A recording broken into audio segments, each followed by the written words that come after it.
At yung ikalawa, na turo ng ating Panginoon, ay sinabi po niya, matapos na mahugasan niya yung kanyang mga alagad.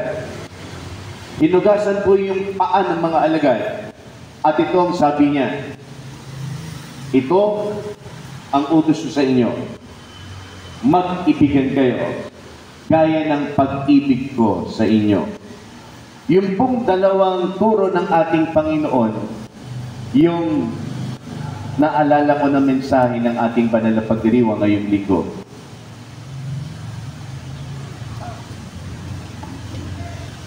Ang nakapagtataka po kasi, yung iskriba, siya po ang tagapagsulat at tagapagturo ng batas.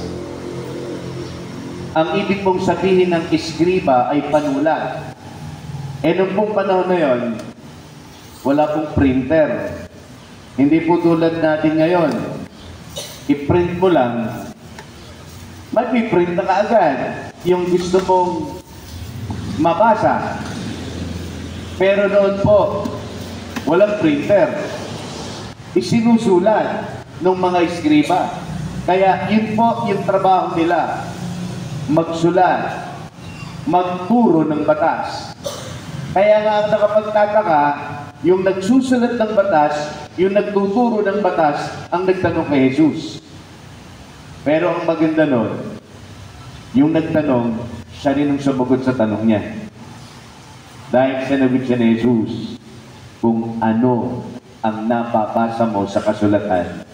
At sinabi nga po niya kung ano yung pinakamahalagang utos. Ibigin mo ang Diyos na higit sa lahat at ibigin mo yung kapwa. Kung gagawin mo yan, mabubuhay ka. Ang sabi ni Jesus.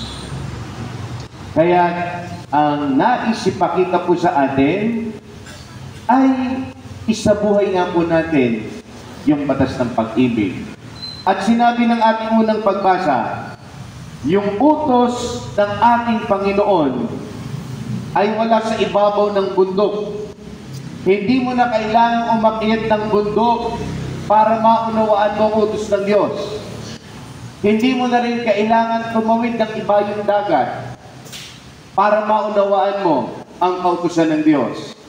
Sinabi ng ating unang pagbasa, ang kautusan ng Diyos ay nasa bibig at puso ng bawat isa.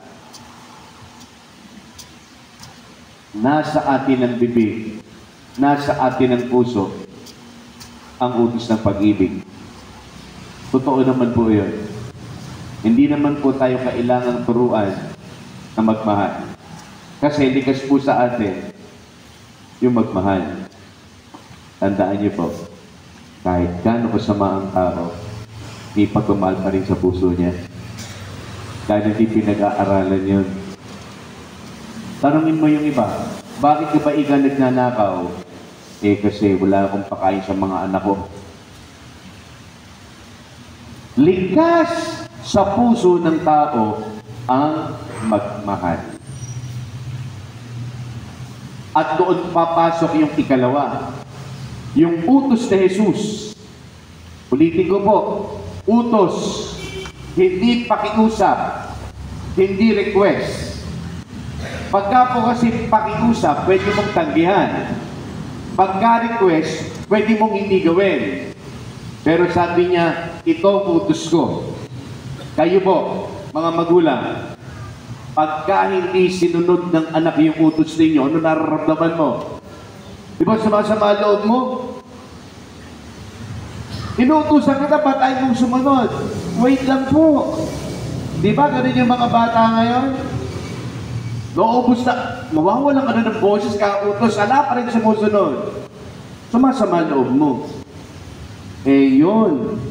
Si Jesus nagsasabi, ito ang aking utos. At dahil utos, sana sundin natin. Ang sabi po niya, mag-ibigan kayo.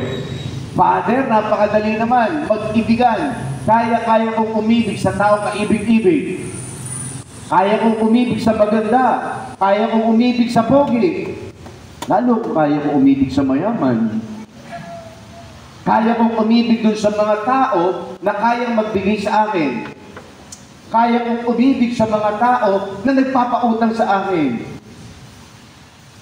Madali ang umibig. Pero may kasunod po yun. Ang kasunod po, mag-ibigan kayo gaya ng pag-ibig ko sa inyo. Hindi ka umiibig dahil meron kang pakinabang. Kaya ka umiibig dahil minamahal ka ng Diyos. At ang maganda sa Diyos, mahal ka niya kahit na. Kahit na hindi ka naliligo, mahal ka ng Diyos.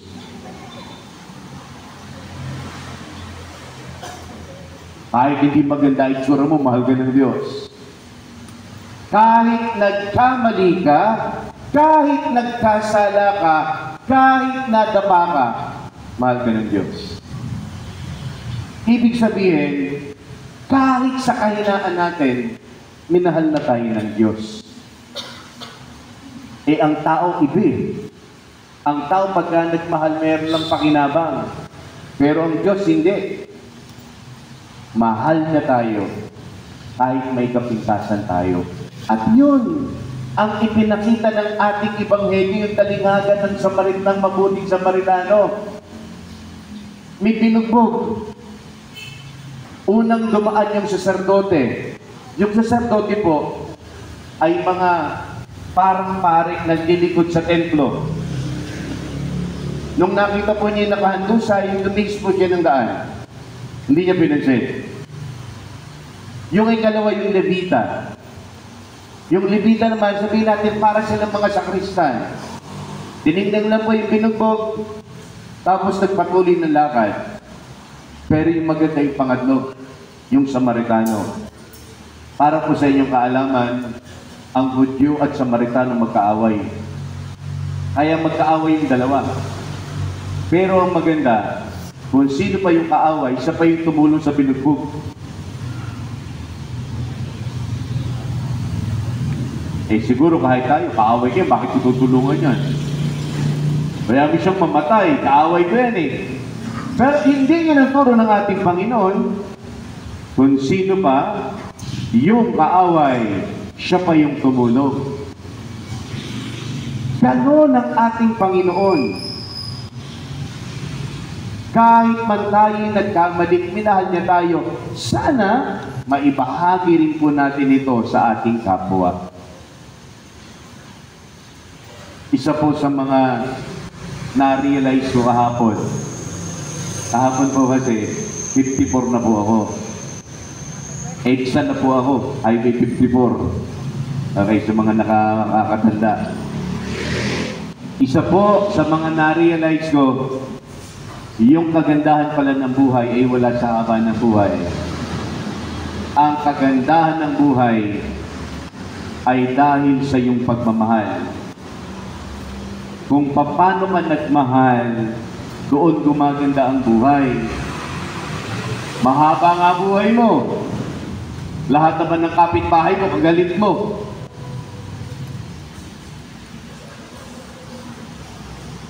Mahaba nga buhay mo. Mainit ka naman ang ulo mo. Hindi mo makasundo yung pamilya mo. Walang saysay ang mahabang buhay kung hindi ka marunong magmahal. Meron pong isang nagtanong sa santo, kay Saint Bernard. Ang tanong po ganito, how will you measure love? Paano para masusukat ang pag-ibig? Sabi po niya, you can measure love by loving without measure. Masusukat mo raw yung pag-ibig kung ikaw ay umiibig ng walang sukat. Huwag mong sukatin ang pag-ibig. Ang mahalaga, umibig ka. Ang mahalaga, nagmahal ka. Sabi nga po nung kanta, what matters most is that we love at all. Yan ang mahalaga. Yung pag-ibig sa atin ang nagpapaalaala na ang Diyos ay nasa atin dahil ang Diyos ay pag-ibig. At hindi po ito malayo. Nasa bibig, nasa puso natin, isabuhay po natin ang utos ni Jesus. Mag-ibigan kayo gaya ng pag-ibig ko sa inyo. At huwag mong hanapin kung sino ang iyong kapwa. Sa halip, ikaw ay maging kapwa para sa iyong kapwa. Mag-ibigan kayo. Amen.